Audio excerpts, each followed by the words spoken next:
Welcome to EKTV.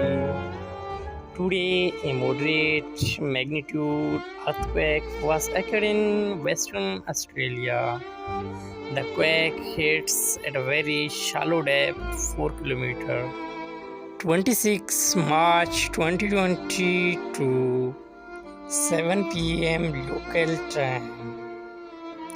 Geosciences of Australia is the first agency to report this quake with the magnitude 3.0, and European Mediterranean Seismological Center also report this quake with same magnitude.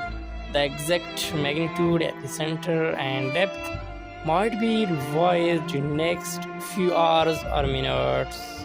If you like our videos, then please subscribe our YouTube channel for more updates.